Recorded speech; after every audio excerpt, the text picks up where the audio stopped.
Bonjour à tous, bonjour les amis. Alors, dans une vidéo précédente, je vous avais parlé de différentes matières organiques végétales et je vous avais dit que je vous parlerai plus tard du compost, des broyats et également des fumiers. Alors, dans cette vidéo, on va parler spécifiquement du compost.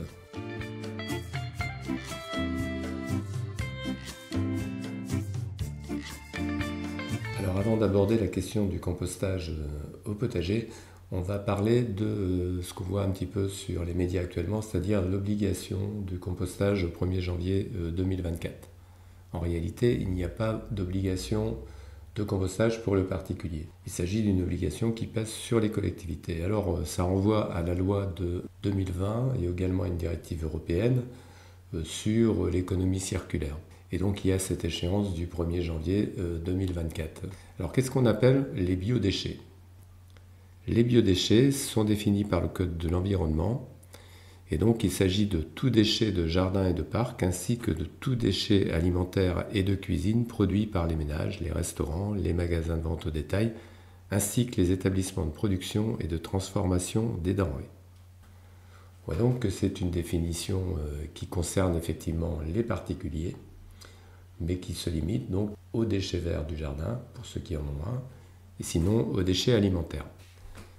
Alors l'obligation qui va peser sur les particuliers, ça va être celui de trier les biodéchets à la source, en fait. Mais à condition que la collectivité territoriale ait prévu des moyens pour prendre en charge ces biodéchets. Donc l'obligation réellement, elle porte sur les collectivités territoriales. Et ce n'est pas forcément une obligation de compostage d'ailleurs dans la récupération de ces biodéchets, ça peut être aussi par exemple de faire du biogaz. Donc ça, ce sont des choix qui sont laissés à l'appréciation des collectivités. Le particulier, si au 1er janvier 2024, la collectivité territoriale n'a rien prévu, eh bien la situation va rester la même qu'aujourd'hui. Parce qu'en fait, j'ai vu ça dans la revue Que Choisir, d'après l'ADEME, il y a environ 30 à 35, voire peut-être 40% des collectivités locales qui auront un système de valorisation des biodéchets au 1er janvier 2024. Et donc si vous vous posez des questions par rapport à ça, dites-vous bien que sur vous ne pèse aucune obligation particulière, sinon celle, lorsqu'il y aura une solution proposée, de trier vos biodéchets à la source. Alors la solution, ça peut être aussi bien une nouvelle poubelle qui sera consacrée à ces biodéchets, ça peut être des points de collecte un peu comme pour la récupération du verre, ça peut être aussi des systèmes de compostage collectif si ça se prête à telle ou telle situation. Alors vous vous dites bien pourquoi il n'y en a que 30 ou 40% et vont se retrouver dans l'illégalité. Alors tout simplement parce que dans la loi il n'y a pas de sanctions qui sont prévues et donc même si les collectivités territoriales ne sont pas d'équerre au 1er janvier 2024, il n'y aura pas d'effet. Bon, maintenant on peut supposer que par la bonne volonté de tout le monde, c'est effectivement intéressant de recycler les biodéchets, ça représente à peu près, paraît-il, 30% du poids de la poubelle qui va à l'incinérateur, et donc c'est quand même quelque chose d'intéressant. Mais ça se mettra en place certainement progressivement, et donc il ne faut surtout pas céder à la panique à ce niveau-là. Et puis bon, en tant que jardinier, si vous êtes sur cette chaîne, je pense que vous êtes intéressé par le jardinage, vous savez sans doute que souvent les jardiniers déjà recyclent une large partie des biodéchets, ils les recyclent au jardin, et ils les recyclent souvent par le biais du compost, et c'est de ça dont on va parler maintenant, le compost potager.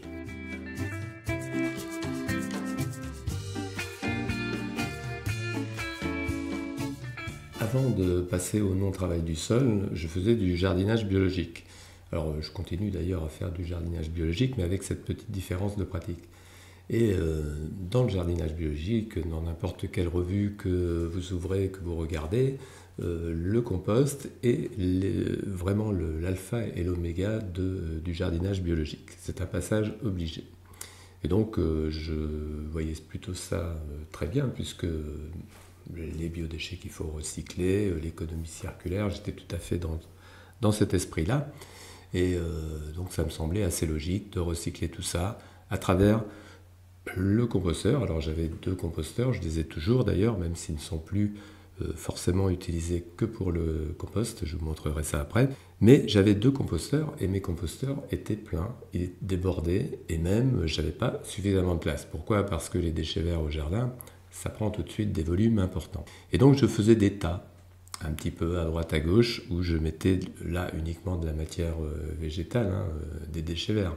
Et puis je constatais quand même que au bout d'un certain temps, cette matière elle finissait par se décomposer. C'était un espèce de compost à plat. D'une certaine façon, ces expériences m'ont ouvert les yeux sur une façon de composter qui est le compostage en surface, que maintenant je privilégie et je trouve nettement plus préférable.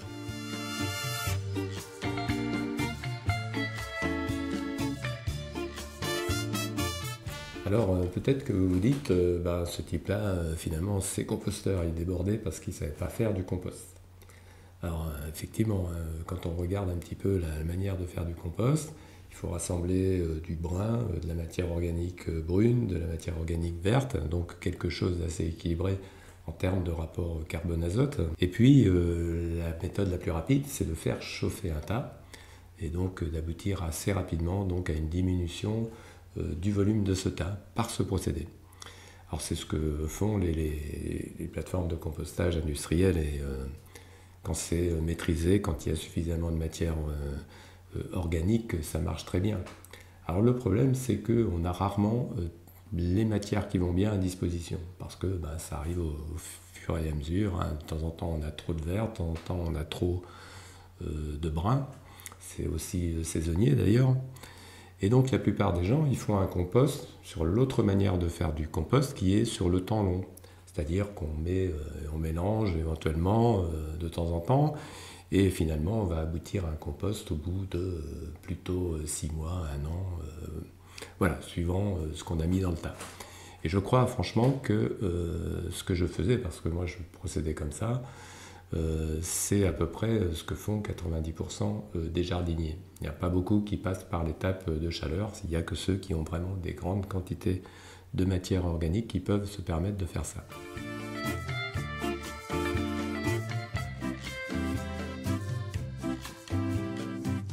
Alors quelle que soit la méthode employée, on aboutit de toute façon, on passe d'un grand volume à un petit volume, on passe d'un rapport à d'1 sur 10, d'1 sur 20 facilement. Et donc on a abouti à de la matière organique décomposée.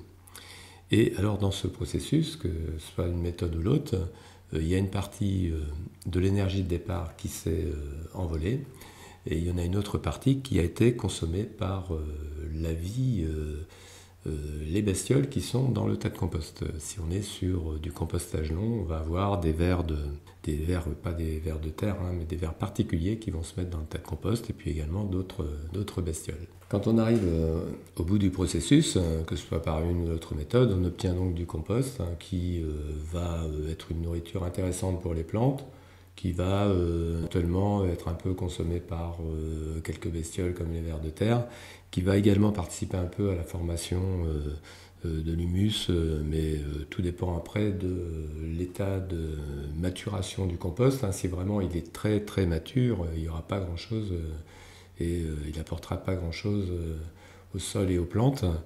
Donc comme toujours, c'est une question avec le compost d'appréciation, il ne faut pas attendre trop, il faut le prendre au bon moment. Donc c'est pas forcément très évident d'avoir un compost qui aurait... Alors il y a une norme de compost, comme il y a une norme un peu sur tout, vous pouvez en acheter en jardinerie et vous verrez ce qu'est cette norme. Mais bon, c'est quelque chose où il y a quand même pas mal de pifométrie quand on fait son propre compost.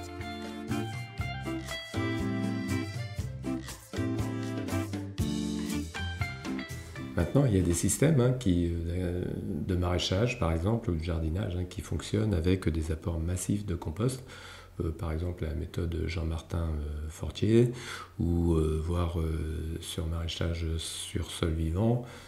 On a également des maraîchers qui amènent mais alors des épaisseurs de 10-15 cm de compost parce qu'ils ont des opportunités, peuvent récupérer des camions de compost. Et donc, ils ont des systèmes qui fonctionnent très bien en termes de productivité, mais en mettant vraiment le paquet dans un petit potager, dans un petit jardin. La matière végétale, ce qu'on récupère comme compost, ce n'est pas non plus des quantités considérables.